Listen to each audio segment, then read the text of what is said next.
I don't know what this chat is. It started off reflecting on the car chat, but then I couldn't really remember. And here we are. I'm just like totally focused on eating this sandwich and talking about nothing. Talking about Enneagram 3. I'm curious, what are you? If you have seen my other video, you know I was filming this while filming another thing. But anyway, I have a Philly cheesesteak here to eat in the car because it's cold outside, and I wanted to do a little chatty car sitch. I'm sorry if you don't like food situation and people talking about their food, but that is the nature of eating and talking. So I recently came across the car chat video that I made a while back where I hit kind of like a boiling point soon after we had Joe. I was talking a lot about my life and my thoughts from back then, and I thought it would be fitting to talk about that and kind of reflect on the changes that have happened, because it's a lot of changes have happened. First and foremost, we are no longer co-sleeping and we are no longer nursing. She's walking. She started walking at 11 months. And then basically now she's like running and practicing jumping and skipping and all that stuff. The struggles that I have day to day look very different. Back then it was a lot of adjusting to the newness of everything, you know, and having a baby that is like literally attached to you all the time. And so things just looked very different. And then the adjustment for not only yourself, not only for the baby who is now no longer in your body, but also for the child that you have and your partner. It's just like everyone's relearning what it means to have something new in the house. And so that was really hard. Now that everyone is settled and we have our routine, we have like, Joe is older, so no longer needing to nurse and no longer needing to sleep with us, but now can sleep with Harper in their room. It just looks different. And I think the biggest thing for me has been overstimulation, which was back then too, but the overstimulation looks different now. I was going down memory lane on YouTube and saw the video where Ethan first went back to work, and it was my first day with both kiddos.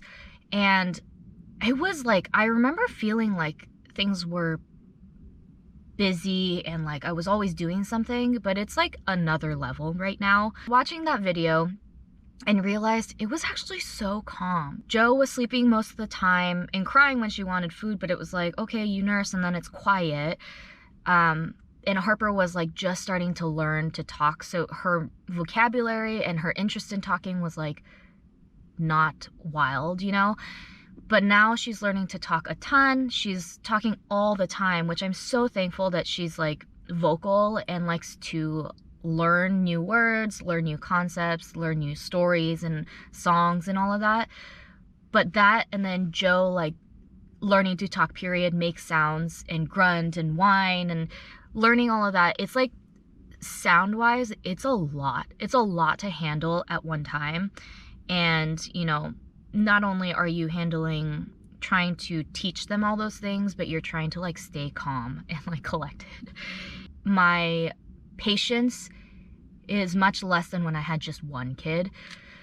And I think that has to do with like a lot of, I don't know, like needing to be consistent with the both of them, that I'm trying to teach both of them something. For example, like, you know, we give grace to Joe a lot of the times because she is a baby, so there are limitations to what she can do and understand and listen to. But Harper is older and she has gone through that phase. So I think it's really like, it's been really tricky trying to show that for Harper it's not okay to behave in a certain way, but then for Joe we let it slide, or we correct her but we let things slide at the same time because they're just different. But balancing that and showing that one thing is okay for one person and one thing is okay for another person, or not okay for another person, has been really tricky. Every little decision, every little conversation, every little thing has been very sets the foundation for a very overstimulated mom, because I'm constantly thinking about everything and how can things be. Because of that, I think I've been attracted to channels or vloggers who either live alone or have no children, because that amount of peace and that amount of, like, for lack of a better word, the fact that you can be a little self-centered and just like think for yourself, do things for yourself, treat yourself, has been something that I really like miss. And I wouldn't change anything for the world, you know. I love our family. But yeah, I think I've just hit a point where it is so much all the time that I just need to, like, or I feel like I want to step away at times, which is why Ethan has sent me off to do my own thing today.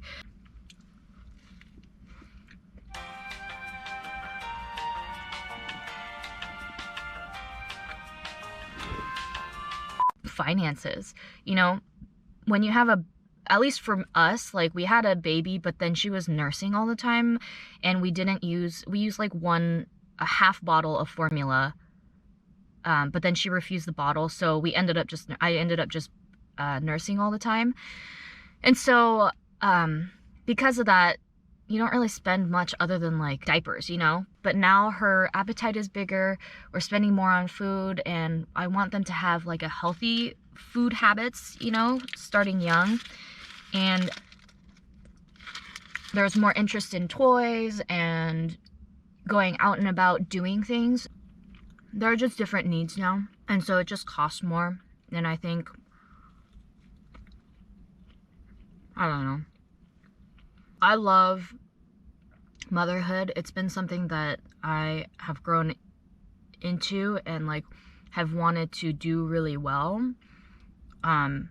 Not only because I'm a type 3 on the enneagram, but also because I care about my family and I care about the girls and what their environment and life and childhood looks like. A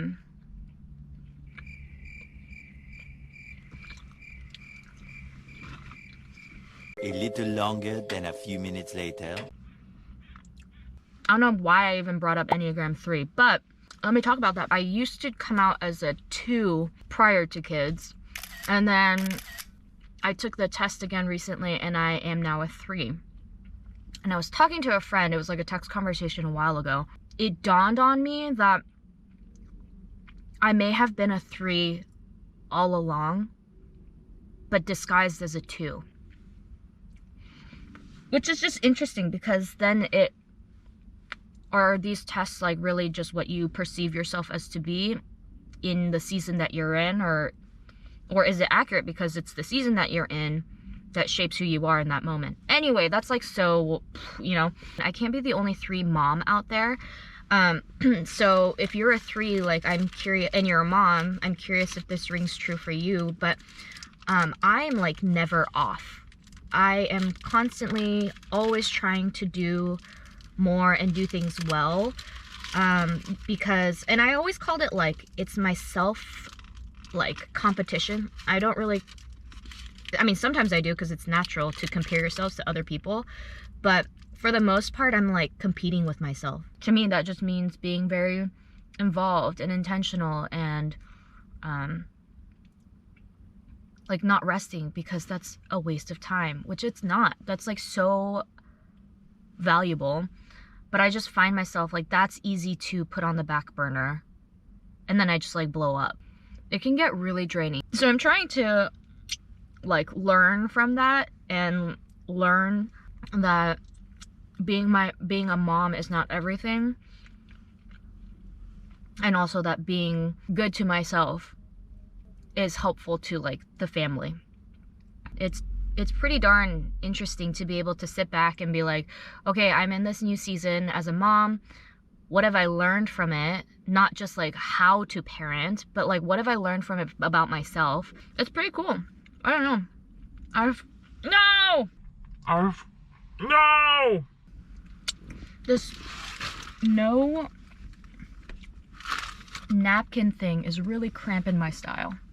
You know, as a 2, you're a helper. and you always are caring about other people first, and you put them first. And that's like what a big chunk of my season or my life was prior to motherhood, where I was helping in any capacity possible. And I think that stemmed from a lot of like, I don't have a living being attached to me that is like needing support. So I had the time and the energy and the availability to pour into other people. So it felt like 2 was like fairly accurate for me at the time, younger G. But now, it made me realize, like, did I seem like a 2 outwardly, but then am I really a 3 who's just selfish and like, I don't know if selfish is the right word, but it's like very self-centered to like help others, but it's because like I'm in competition with myself. So if I'm helping others, that means like I'm doing something good, and like ultimately it's a very selfish mentality to be like, I did something good, you know, or like I accomplished XYZ. And that was like really shocking and very humbling, because, you know, I always thought that helping someone it like felt good, you know. But then now realizing and looking back, it makes me realize like, oh, was I more in it for getting the acknowledgement of being someone who helps versus actually wanting to help? And man, that was so humbling. So I gotta get going. Thank you if you watched through this video, this hodgepodge video of who knows like what the heck this was. I really appreciate you. Seriously, thank you so much. And like, I know my channel's super small and it may never even get big, but YouTube has been a very big, it started off because of becoming a mom, but it's like helped me keep my creative like juices flowing and creative outlet going. So it has become such a huge blessing. And so for like the very few of you who follow me and who are engaged in my videos, thank you, because that to me is like shoot, thanks. You know what I mean? Like I'm very thankful for you. I'm ending it here. I'm switching over to the other camera. Deuces. I'm so full, but I am going to finish this and then get out of here.